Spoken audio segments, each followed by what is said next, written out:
The moment that police officer pulled my daughter-in-law over for speeding, he handed me a folded paper and destroyed everything I thought I knew about my family. He checked Amanda's license, looked at me sitting in the passenger seat, and said, "Ma'am, don't go home with her. Find somewhere safe." When I unfolded that paper and saw Amanda's photo with a different name underneath, I realized I'd been living with a dangerous stranger for 2 years. If you're watching this, subscribe and let me know where you're watching from. Let me tell you how I got here, sitting in that police cruiser at 67 years old, discovering my son had married a professional con artist named Rebecca Torres, who was wanted in 3 states. It started as such an ordinary Tuesday afternoon in Cedar Falls. Amanda had offered to drive me to my eye doctor appointment, which should have been my first clue something was wrong. In the 2 years since she'd married my Brian, Amanda Miller had never volunteered for anything that didn't benefit her directly. But I was grateful for the ride since my vision had been blurry lately, and Brian was working another double shift at the plant. "How are you feeling about the new glasses prescription, Dot?" Amanda asked as we drove down Highway 58. Her voice had that honeyed quality I'd learned to distrust. "Fine, dear. Just need some adjustment time." I studied her profile as she drove. At 36, Amanda was strikingly beautiful, with platinum blonde hair and green eyes that seemed to catalog everything around her. Sometimes I caught her watching me with an expression I couldn't quite read, like she was calculating something. "You know, I was thinking," she continued, "maybe it's time we talked about your living situation. That big house is getting to be too much for you." There it was, the real reason for her sudden helpfulness. For months, Amanda had been dropping hints about me moving into senior living, selling my home of 38 years. The house Frank and I had bought as newlyweds, where we'd raised Brian, where Frank had died in my arms 18 months ago. "I managed just fine," I said firmly. Amanda's hands tightened on the steering wheel. "But what if something happens? What if you fall? Brian worries constantly about you being alone." "Does he?" I turned to look at her directly. "Because when I see Brian, he seems more worried about working enough overtime to pay for that new truck you wanted." The speedometer needle crept higher. Amanda always drove faster when she was angry. "That truck is practical, Dot. Brian needs reliable transportation for work." A $60,000 pickup truck was Amanda's idea of practical. Just like the kitchen renovation that cost more than I'd made in my last year of teaching. Just like the Disney cruise they'd taken for their anniversary while Brian worked 70-hour weeks. "Of course, dear," I said mildly, which only made her press the accelerator harder. We were doing 75 in a 65 zone when the sirens started. "Great," Amanda muttered, pulling over with theatrical reluctance. "Just perfect." The state trooper was young and professional, asking for license and registration. Amanda handed them over with a charming smile that had worked on every man since she'd arrived in Cedar Falls. "Ma'am, were you aware you were going 75 in a 65 zone?" "I'm so sorry." "Officer, I was just trying to get my mother-in-law to her doctor's appointment on time. She's been having vision problems, and I was worried about the traffic." Using my medical appointment as an excuse while simultaneously suggesting I was impaired. Clever. The trooper glanced at Amanda's license. Then at me. Something in his expression changed. "Step out of the vehicle, please, ma'am." "Is that really necessary? We're running late." "Step out of the vehicle." Amanda's charm faltered. She got out of the car, and I watched through the windshield as the trooper led her to the back of his cruiser. They stood there for several minutes, him speaking into his radio, her gesturing emphatically. Then he walked to my side of the car. "Ma'am, I need you to come with me. Ma'am, don't go home with her. Find somewhere safe." The trooper's words echoed in my mind as I stared at the paper he'd pressed into my hands. Rebecca Torres, wanted for fraud, identity theft, and criminal conspiracy.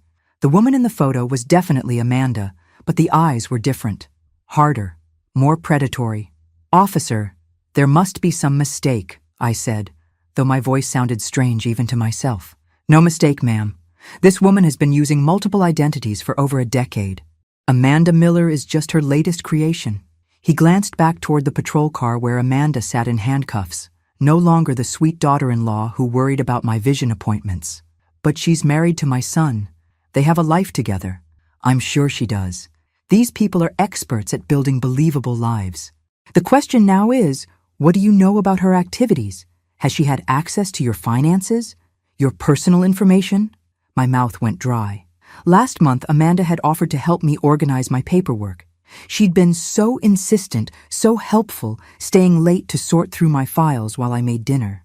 I'd been grateful for her attention. She helped me with some banking, I admitted. The officer's expression grew grim. "Ma'am, I need you to call someone you trust to pick you up. Don't go home until we've processed this arrest. And first thing tomorrow, check your credit report and bank statements." As I sat in that police cruiser calling my neighbor Helen, I kept staring at the photo. Rebecca Torres looked like Amanda, but this woman had been arrested in Michigan for bilking an elderly man out of his life savings. Before that, she'd been caught running a romance scam in Ohio. The pattern was always the same: identify vulnerable targets, gain their trust, empty their accounts. Helen arrived 30 minutes later, her gray hair wild from rushing out of her house without her usual careful styling. "Dorothy Sullivan, what in the world is going on?" I showed her the paper. Helen had been my neighbor for 15 years, had watched Brian grow up, had brought casseroles after Frank's funeral. If anyone would believe me, it would be Helen. "Dear Lord," she breathed. "This is Amanda?"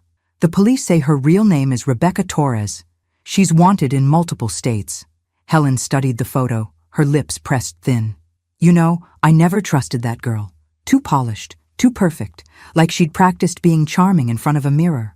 We spent the evening at Helen's house, going through everything I could remember about Amanda's arrival in Cedar Falls. She'd met Brian at the hardware store where he was buying supplies for my leaky roof. Love at first sight, she'd called it. Now I wondered if she'd been trolling for targets, looking for hard-working men with assets to exploit. "What are you going to tell Brian?" Helen asked as we sat drinking tea at her kitchen table. That was the question keeping me awake. Brian adored Amanda. He'd been lonely for so long after his divorce, had worked so hard to build a good life. Finding Amanda had made him happier than I'd seen him since he was a child.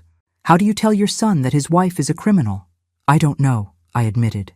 "He won't believe me. He'll think I'm jealous or confused. The police have evidence. Amanda will have explanations. She's been explaining things away for 2 years, and I believed every word." Helen reached across the table and squeezed my hand.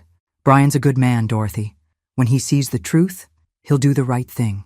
But as I lay awake in Helen's guest room that night, I couldn't shake the memory of how quickly Amanda's mask had slipped when the trooper approached. For just a moment, her face had shown something cold and calculating, like she was already 3 steps ahead of everyone else. Brian's face went through a dozen emotions when I told him about Amanda's arrest the next morning. Confusion, disbelief, anger, and finally something that looked like relief, which surprised me most of all. "Mom, this is insane. There has to be some explanation." We were sitting in my kitchen, the same place where I'd told him his father was sick, where we'd planned Frank's funeral, where we'd had every important conversation of his adult life. But this felt different, dangerous. The police showed me her photograph, Brian. Multiple identities, multiple arrests.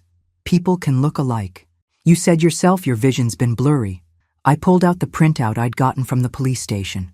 Rebecca Torres, born March 15th, 1995. That would make her 29, not 36 like she told you. Brian barely glanced at the paper. "This is ridiculous. Amanda's never hurt anyone. She takes care of our home. She takes care of me." "With what money, Brian? You work 70-hour weeks to pay for her lifestyle. We have expenses, the house, the truck payments, her medical bills." "What medical bills?" This was new information. Brian looked uncomfortable. "She's been seeing specialists in Chicago. Some kind of hormonal issue. The treatments are expensive, but insurance doesn't cover experimental procedures." My heart sank. Another lie, another manipulation.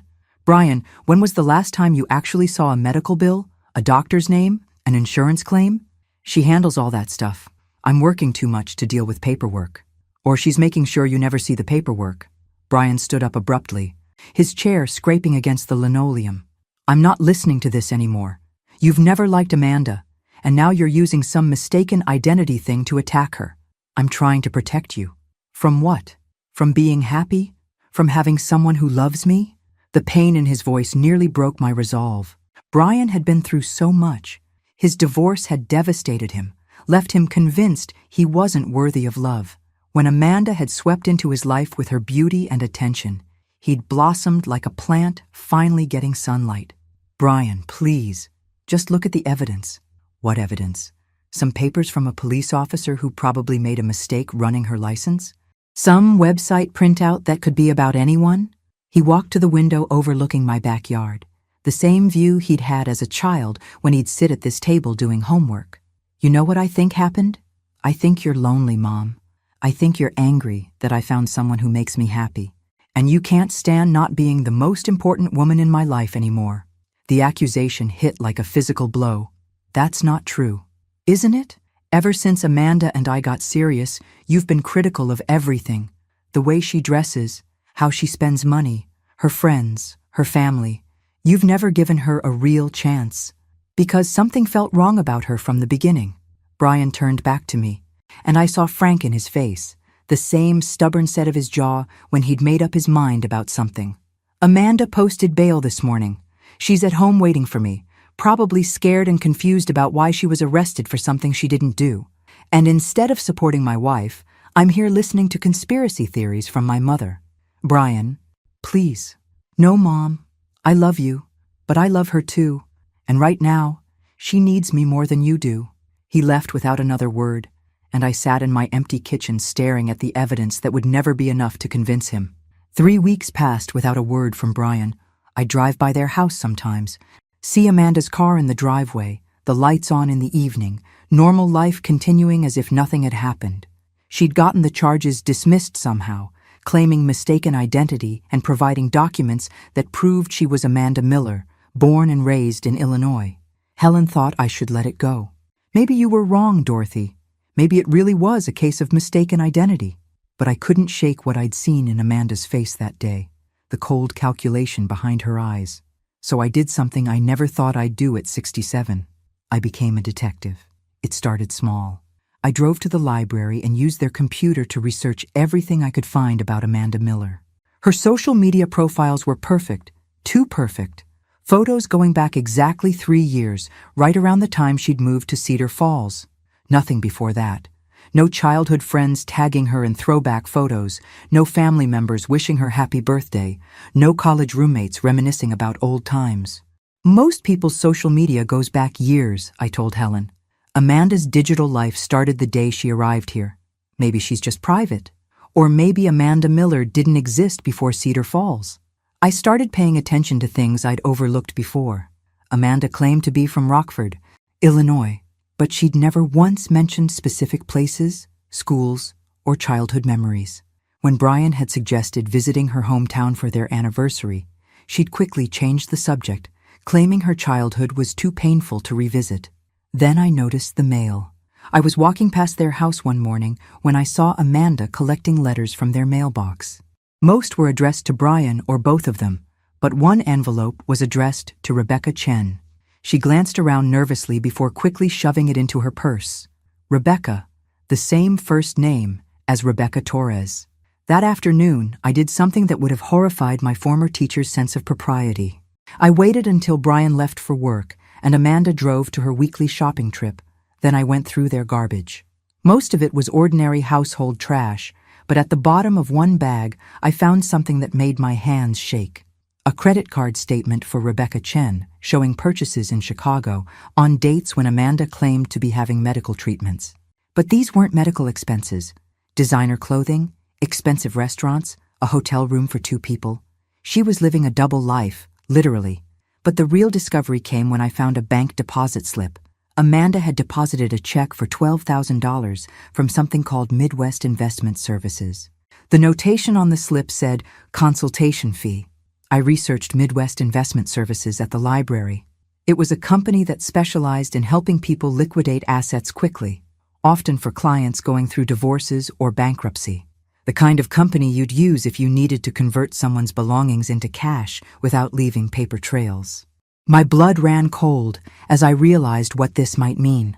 Amanda wasn't just stealing from Brian through fake medical expenses and lifestyle manipulation. She was positioning herself to strip him of everything he owned. That night, I called the police station and asked to speak with the trooper who'd arrested Amanda. Ma'am, I remember you. Has something else happened? Officer, I think my daughter-in-law is planning something bigger than just fraud. I think she's planning to disappear with my son's assets. What makes you think that? I told him about the credit card statement, the bank deposits, the consultation fees from a liquidation company. Ma'am, that's concerning, but unless your son is willing to file a complaint, there's not much we can do. Married couples have access to joint accounts. What if she's done this before? What if there are other victims? A pause. I'll make some calls. In the meantime, document everything you find. And ma'am, be careful. If she realizes you're investigating her, she might accelerate whatever timeline she's working on. As I hung up the phone, I realized the horrible irony of my situation. The more evidence I gathered, the more danger Brian was in. And the only person who could protect him was the one person who refused to believe he needed protection. The flowers arrived on a Thursday morning, 24 white roses with a card that read, "Thinking of you during this difficult time, Amanda." As if my son's wife sending me sympathy flowers wasn't strange enough, the timing made my skin crawl. It had been exactly 1 week since I'd called the police about her liquidation activities. Helen found me staring at the arrangement when she came by with my mail. "Those are beautiful, Dorothy. What's the occasion?" "That's what I'm trying to figure out." The card was expensive, heavy stock with embossed lettering. Amanda had never sent me flowers before, had never acknowledged my birthday or the anniversary of Frank's death. This gesture of false sympathy felt like a warning. "Maybe she's trying to make peace," Helen suggested, but her voice lacked conviction. "Or maybe she knows I've been asking questions." That afternoon, Brian called for the first time in a month. "Mom, I just wanted to see how you're doing." His voice sounded strained, tired. "I'm fine, honey. How are you?" "Busy. Work's been crazy, and Amanda's been having more health issues." "What kind of health issues?" A pause. "She's been having panic attacks, stress-related stuff. The doctor thinks it's because of all the trauma from that mistaken arrest." My heart clenched. Amanda was using Brian's protective instincts against him, positioning herself as a victim who needed his constant support. Maybe she should see someone local instead of those specialists in Chicago. "She needs specific treatment, Mom. These doctors understand her condition better." "Brian, have you ever actually spoken to one of these doctors? Seen a treatment plan?" Another pause, longer this time. "Amanda handles the medical stuff. I trust her judgment. But you're paying for treatments you've never seen evidence of." "Mom, please don't start this again." "I'm not starting anything. I'm asking reasonable questions about expensive medical care." "You know what? I think we need some space. Amanda's fragile right now, and your constant suspicion isn't helping her recovery." The line went quiet except for our breathing. "Are you saying you don't want to see me?" "I'm saying maybe visits should wait until Amanda's feeling stronger." "Brian, she's isolating you from your family. She's protecting herself from people who want to hurt her. There's a difference." After he hung up, I sat holding the phone, understanding with crystal clarity what was happening. Amanda was systematically cutting Brian off from anyone who might question her story or influence his decisions. First me, then probably his friends, eventually his co-workers. By the time she was ready to disappear with his assets, he'd have no one left to turn to for perspective or support. But Amanda had made one mistake. She'd underestimated a retired school teacher's ability to recognize manipulation when she saw it. That evening, I drove to the hardware store where Brian worked. I waited in the parking lot until his manager, Tom Rodriguez, came out for his smoke break. "Mrs. Sullivan, haven't seen you in a while. How's Brian doing?" "That's what I wanted to ask you, Tom. Has he seemed different lately? Distracted or stressed?" Tom's expression grew concerned. "Actually, yeah. He's been making mistakes, forgetting things. Last week he almost injured himself because he wasn't paying attention to the saw blade. I've been wondering if everything's okay at home. He says Amanda's been having health problems."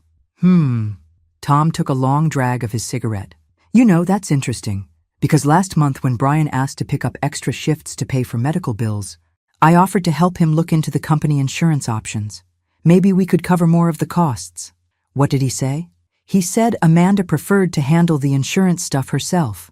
But Mrs. Sullivan, I've been doing this job for 20 years. When people have serious medical expenses, they take all the help they can get.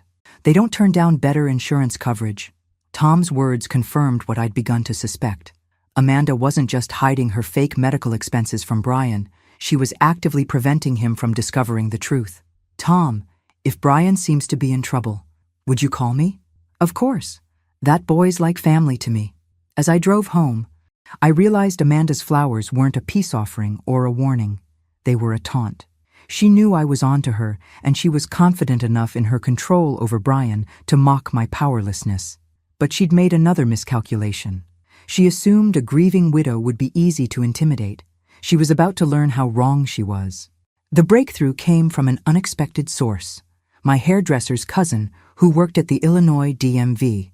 When I mentioned Amanda's supposed hometown of Rockford during my weekly appointment, Cheryl's eyes lit up with recognition. "Miller from Rockford? That's funny because my cousin Jenny processes license transfers. And she was just telling me about this weird case. Someone applied for an Illinois license using Amanda Miller's identity, but the paperwork didn't match up right." My hands gripped the arms of the salon chair. "What do you mean?" "Well, Jenny said it looked like someone had created a whole fake background. Birth certificate, social security records, employment history, all dated within the last few years. Like someone had built an entire identity from scratch." "Did your cousin report it?" "She tried to, but by the time she flagged it, the person had already gotten the license and disappeared." Jenny said it was the most sophisticated identity theft she'd ever seen. That evening, I called Jenny directly. She was hesitant to discuss DMV business, but when I explained that Amanda Miller was married to my son and I suspected fraud, her professional concern overrode her caution. "Mrs. Sullivan, what I'm about to tell you is unofficial, but I think you need to know. The Amanda Miller identity was created using a deceased infant's information. Someone found a baby who died in 1987 and built an entire adult life around that social security number. Is that common? It's a classic identity theft technique. You find someone who died young, assume their identity, and create a believable history.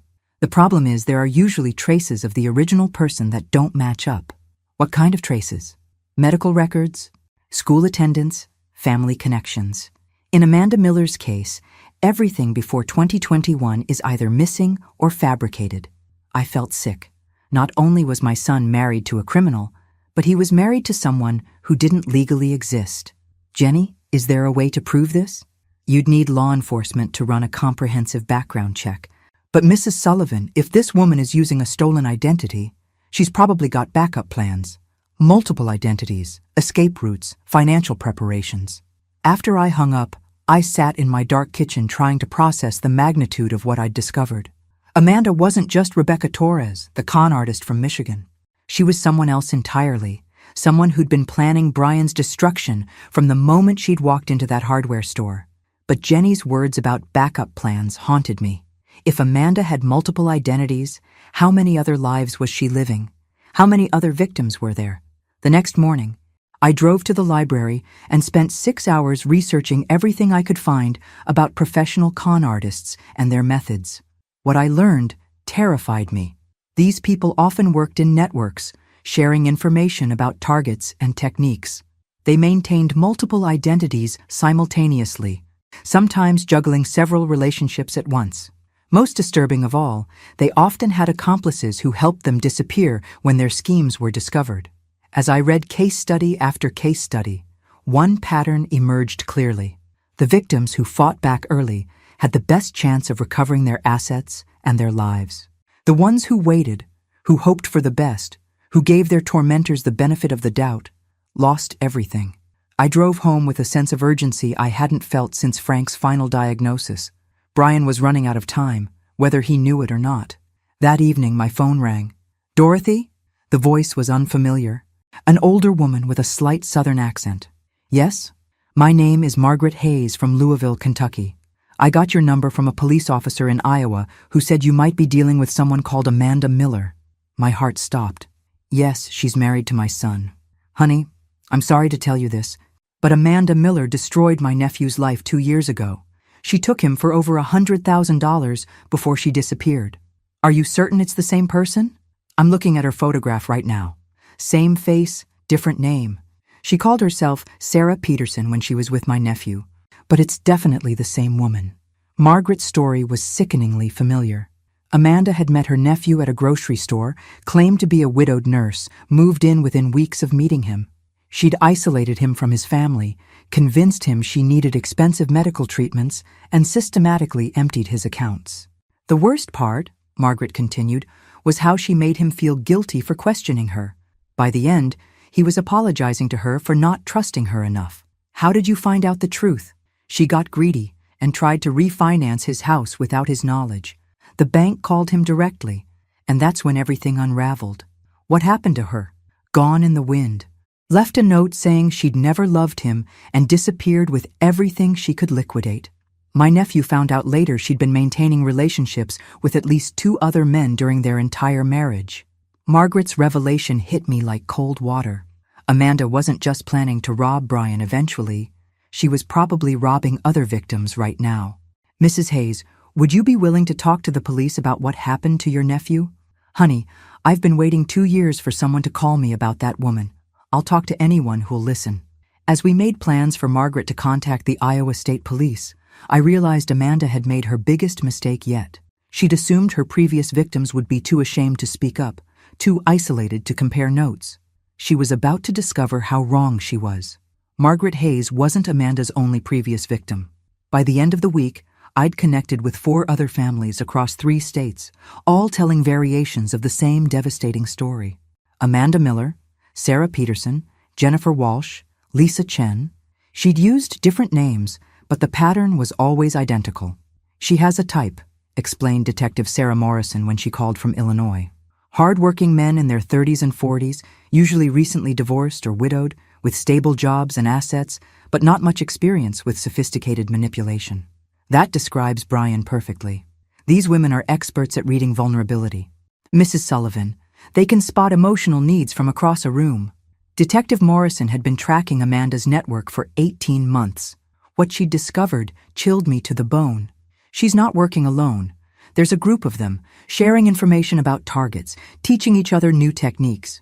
They have a whole system for creating identities, establishing credit histories, even coaching each other on regional accents and local knowledge. A system? Think of it as a criminal franchise. They scout locations, identify suitable targets, then deploy whoever fits the profile best. Amanda specialized in small Midwest towns where people are trusting and background checks are casual. How many victims are there? That we know of? At least 12 in the last 5 years, probably more.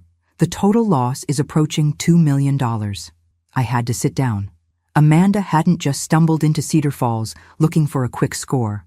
She'd researched our town, studied our residents, and selected Brian as carefully as a scientist choosing a lab specimen.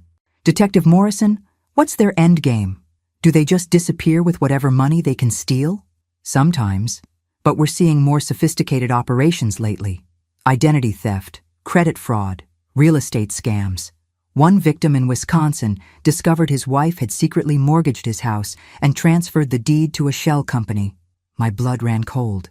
Brian and Amanda had been talking about refinancing their house to pay for her medical treatments. Detective, I think Amanda might be planning something like that here. Mrs. Sullivan, I need you to document everything you can find. Bank statements, credit card bills, any legal documents. If she's following her usual pattern, she's probably 2 to 3 weeks away from disappearing. That evening, I did something that would have horrified my Methodist upbringing. I broke into my son's house. Brian was working a double shift, and Amanda had mentioned she'd be at her book club meeting until 10 o'clock. I used the spare key Brian had given me years ago, the one Amanda had repeatedly suggested he should take back. The house felt different at night, larger and more threatening. I moved carefully through rooms I'd helped Brian paint and decorate, looking for evidence of the life Amanda had been hiding from him. In the master bedroom, I found Amanda's real workspace. Hidden behind winter clothes in the walk-in closet was a small filing cabinet I'd never noticed before. Inside were documents that made my hands shake. Multiple driver's licenses with Amanda's photo, but different names, credit cards in those same identities, and most damning of all, real estate documents showing that Amanda had already transferred partial ownership of Brian's house to something called Midwest Holdings LLC. But the worst discovery was in the bottom drawer, a detailed timeline written in Amanda's handwriting, outlining her entire relationship with Brian. Meeting him at the hardware store hadn't been coincidence. She'd been watching him for weeks, learning his schedule, his interests, even his late wife's favorite flowers, so she could claim to love the same varieties. The timeline showed her original plan. 6 months to gain his trust, another 6 months to access his finances, then disappear before their first anniversary. But something had changed her strategy. At the bottom of the page, written in red ink, were the words, "Extended timeline, additional asset discovered." What additional asset?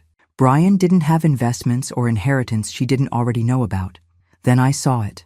Clipped to the back of the timeline was a copy of Frank's obituary from the local newspaper. Someone had highlighted the part about his life insurance policy and the phrase, "survived by his devoted wife Dorothy." Amanda wasn't just planning to rob Brian. She was planning to rob me too. The next morning, I called Detective Morrison with trembling hands. "She knows about my husband's life insurance money," I told her. "She's been planning to steal from me all along." "Mrs. Sullivan, are you somewhere safe right now?" "I'm at home." "Why?" "Because if Amanda realizes you've discovered her plans, you could be in physical danger.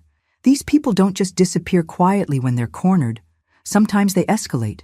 As if summoned by our conversation, my doorbell rang. Through the peephole, I saw Amanda standing on my porch, holding a casserole dish, looking like the perfect daughter-in-law she'd never actually been. "Detective Morrison, she's at my door right now." "Don't let her in. Can you pretend you're not home?" Too late. Amanda had seen my shadow in the hallway. "Dorothy, I know you're in there. I brought you that tuna casserole you love." I'd never expressed any fondness for tuna casserole. This was psychological manipulation, creating false memories of kindness between us. "Mrs. Sullivan, are you there?" Detective Morrison's voice was urgent through the phone. "I have to answer," I whispered. "If I don't, she'll know something's wrong." I opened the door with the chain lock still attached. "Hi, Amanda. This is a surprise. I was hoping we could talk." Amanda's smile was perfect, but her eyes were calculating. "I feel like there's been tension between us, and I want to clear the air. This isn't a good time. Please, Dorothy. It'll just take a few minutes. Brian's been so worried about our relationship." The mention of Brian was strategic. She knew I'd do anything to avoid causing him more stress. Against my better judgment, I removed the chain and let her in. Amanda walked directly to my kitchen as if she owned the place, setting down the casserole and opening my refrigerator to put it away. The casual familiarity was unnerving. "You have such a lovely home," she said, though her eyes were cataloging everything valuable. "Frank had excellent taste. What did you want to talk about?" Amanda sat at my kitchen table, the same table where I'd learned the truth about her identity 3 weeks ago. "I think there's been some misunderstanding about my arrest. I know the police spoke with you, and I'm afraid they might have given you the wrong impression." "What impression would that be? That I'm some kind of criminal?" "Dorothy, that whole thing was a case of mistaken identity. My lawyer proved it was all a big mistake." She leaned forward, her expression earnest and concerned. "But I'm worried that you still have doubts about me. Brian mentioned you've been asking questions about my medical treatments, my background, even my spending habits." So Brian was reporting our conversations back to her. The isolation was more complete than I'd realized.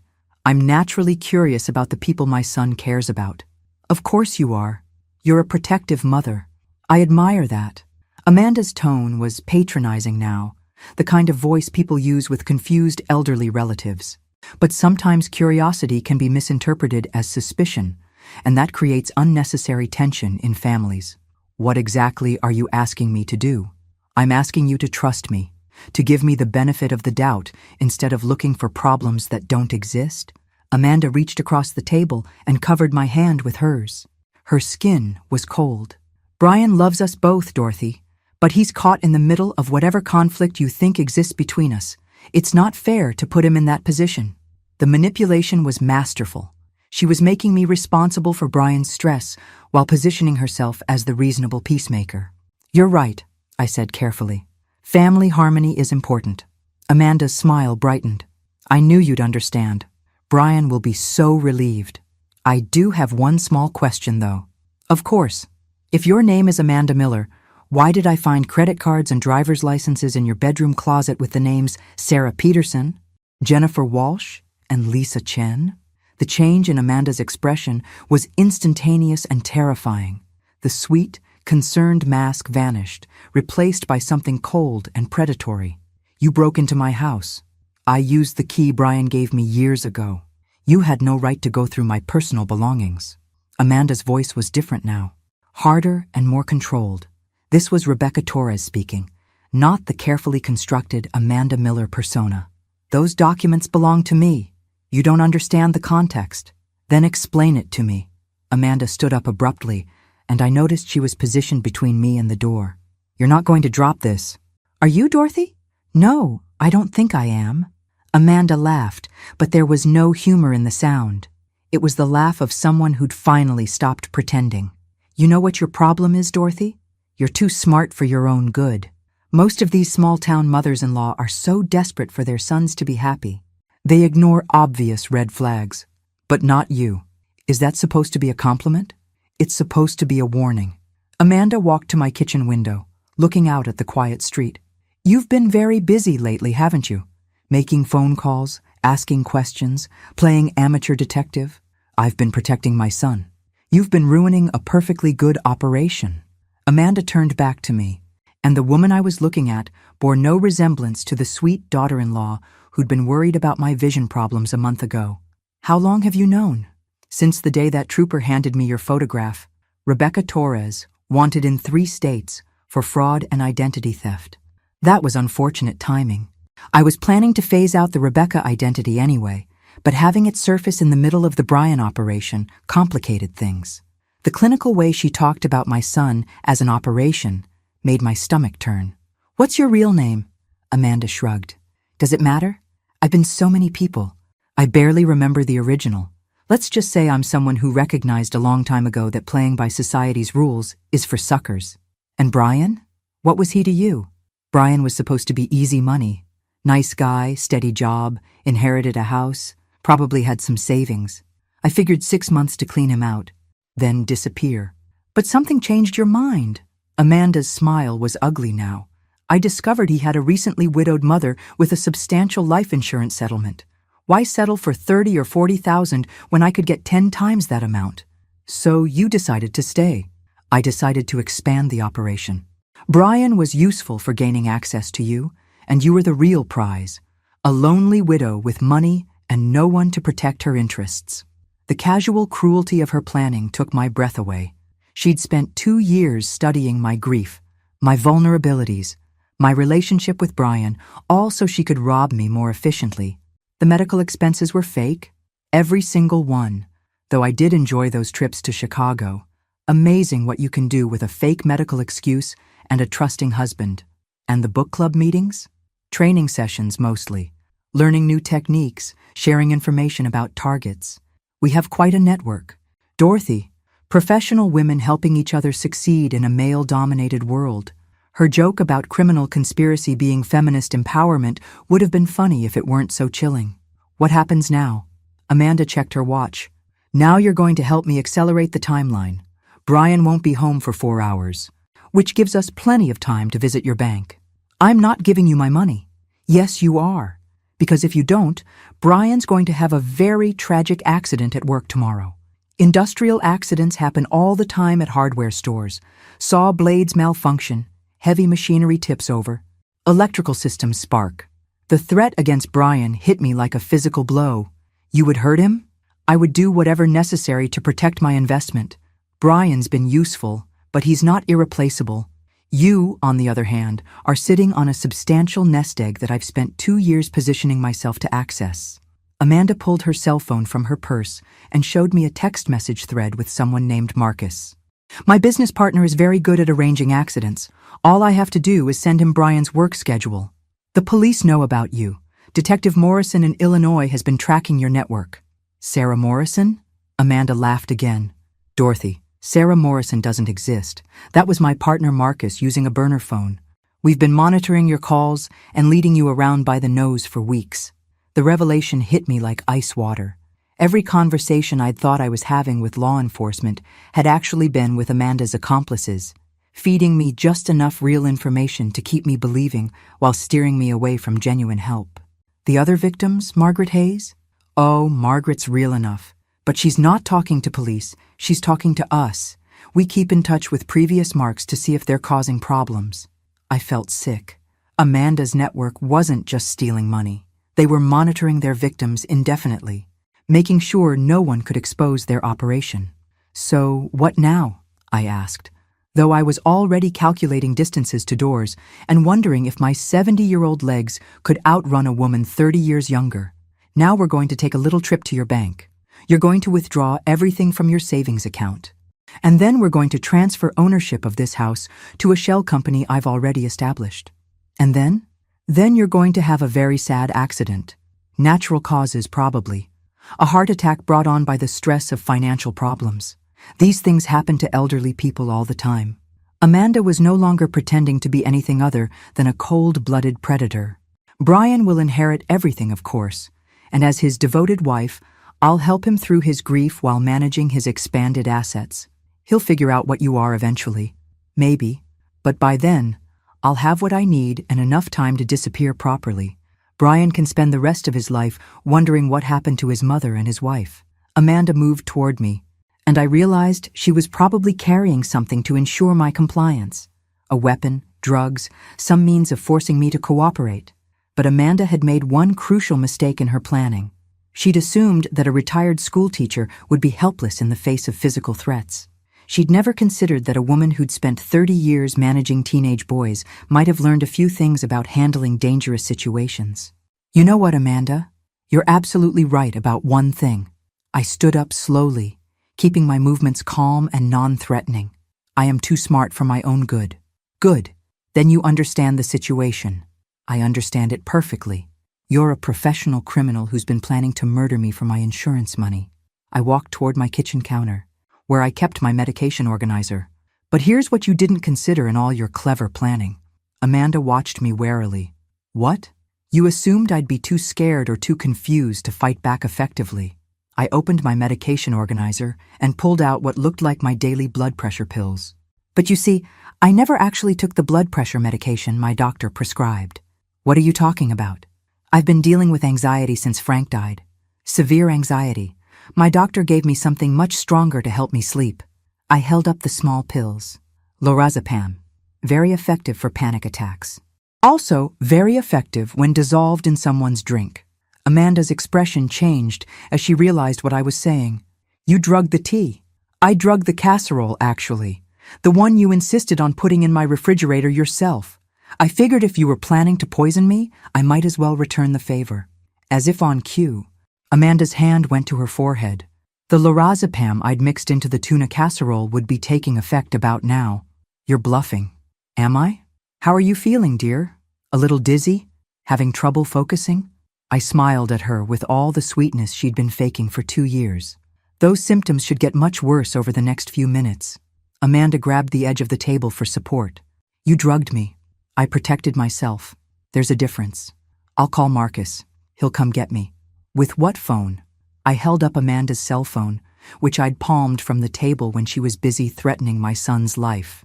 You left this right here when you stood up to menace me. Amanda made a clumsy grab for the phone, but the medication was affecting her coordination. She stumbled and had to catch herself against the wall.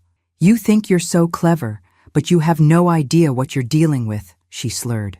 Marcus knows where I am. When I don't check in, he'll come looking. Will he? Because according to your text messages, Marcus thinks you're visiting your book club tonight. He's not expecting to hear from you until tomorrow morning. I'd been reading her messages while she was busy explaining her criminal empire. Plus, I've already sent some very interesting photos to the real police. Pictures of your fake identities, your timeline planning documents, and a lovely recording of you confessing to fraud and threatening to murder me. Amanda's face went white. Recording? I held up my phone. Speaker function is wonderful, isn't it? I've been live streaming our entire conversation to Detective Sarah Morrison, the real Detective Sarah Morrison at the Illinois State Police. That's impossible. Is it? You see, when I called the number you gave me for Detective Morrison and got a man named Marcus instead, I found that suspicious. So I looked up the Illinois State Police directory and called the real number. Amanda tried to move toward the door, but her legs weren't cooperating anymore. The real Detective Morrison has been waiting for someone to give her evidence about your network for 18 months. She was very interested to hear from me. You don't understand. There are others. They'll come for you. Will they? Because Detective Morrison assured me that your entire network is about to be rounded up simultaneously. Something about coordinated raids in 4 states. Amanda slumped into the chair she'd vacated 10 minutes earlier. The transformation from predator to victim was almost complete. "This isn't over," she mumbled. "Actually, it is. But don't worry about Brian. I'll make sure he understands that this wasn't his fault. You're very good at what you do, Amanda. Or Rebecca. Or whoever you really are." Red and blue lights flashed through my kitchen window as police cars pulled into my driveway. "The cavalry has arrived," I said cheerfully, "right on schedule." 6 months later, I was sitting in a courtroom watching Amanda Miller, a.k.a. Rebecca Torres, a.k.a. Sarah Peterson, a.k.a. Jennifer Walsh, receive a sentence of 15 years in federal prison.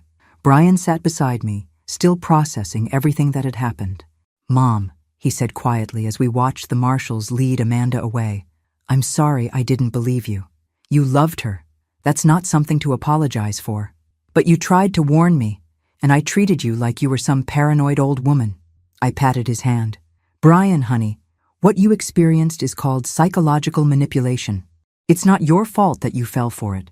Amanda and her associates are professionals. They've been perfecting these techniques for years." The real Detective Morrison approached us as we prepared to leave the courthouse. "Mrs. Sullivan, I wanted to thank you again. Your evidence broke this case wide open. What happens to the other victims? We're working on asset recovery. But it'll take time. The network had money hidden in dozens of accounts across multiple states. And the other members of their group? Arrested. All of them. Marcus Chen was the ringleader, by the way. He's looking at 25 to life." Brian shook his head. "I can't believe I was married to someone like that." "You weren't married to someone like that," I corrected him. "You were married to a fictional character that Amanda created specifically to manipulate you. The real Amanda, whoever she actually is, you never met." Detective Morrison nodded. "These criminals are experts at creating false personalities. They study their targets, learn their weaknesses, then become exactly what those targets want them to be." "How many people did they hurt?" "We've identified 47 victims over the past 8 years. Total losses exceeded $4 million. Brian went pale. $4 million. "Your mother prevented what could have been their biggest score," Detective Morrison said. "They'd been planning to take her for everything she had, plus use your assets as a base for expanding operations into Iowa." As we walked out of the courthouse, Brian was quiet for several blocks. "Mom, can I ask you something?" "Of course. How did you know to start investigating Amanda? What made you suspicious?" I thought about his question. Honestly, it was little things that didn't add up. Her social media history starting exactly when she moved to Cedar Falls. Her reluctance to talk about her childhood. The way she always had explanations for everything, like she'd rehearsed her life story. I never noticed any of that. You weren't supposed to. She was very good at managing your attention, keeping you focused on work and financial stress so you wouldn't have time to ask difficult questions. But you noticed. Brian, I taught middle school for 30 years. I've seen every type of manipulation, every excuse, every attempt to avoid accountability. Amanda's techniques were more sophisticated than a 13-year-old's, but the underlying psychology was the same. We reached Brian's truck, and he paused with his hand on the door handle. "What happens now?" "Now you rebuild your life. You've got your house back, most of your savings recovered, and a better understanding of how to spot people who aren't what they seem. Are you going to be okay, living alone in that big house?" I smiled at my son. "Brian, I've been taking care of myself for 67 years. I think I can handle a few more. But what if someone else tries to target you? What if there are other criminals out there looking for vulnerable widows? Then they'll discover that this particular widow is not nearly as vulnerable as she appears." Brian hugged me tightly. "I love you, Mom, and I'm proud of you for being stronger than all of us. I love you too, honey, and I'm proud of you for admitting when you were wrong and working to make it right." As Brian drove away, I stood in my driveway looking at the house Frank and I had built our life in. For the first time in 2 years, it felt like home again. My phone buzzed with a text message. It was from Helen next door. "Coffee tomorrow morning?" I want to hear all about how you took down that criminal mastermind. I smiled and texted back, only if you promise to let me tell the story without interrupting. Deal, but I'm making the good coffee. Heroes deserve premium blend. Heroes. I like the sound of that. At 67 years old, I discovered I was braver, smarter, and more resourceful than I'd ever imagined. Amanda Miller had taught me something valuable about myself, though not in the way she'd intended. Sometimes the best education comes from the most unexpected teachers, and sometimes the student surprises everyone, including herself. Thanks for listening. Don't forget to subscribe and feel free to share your story in the comments. Your voice matters.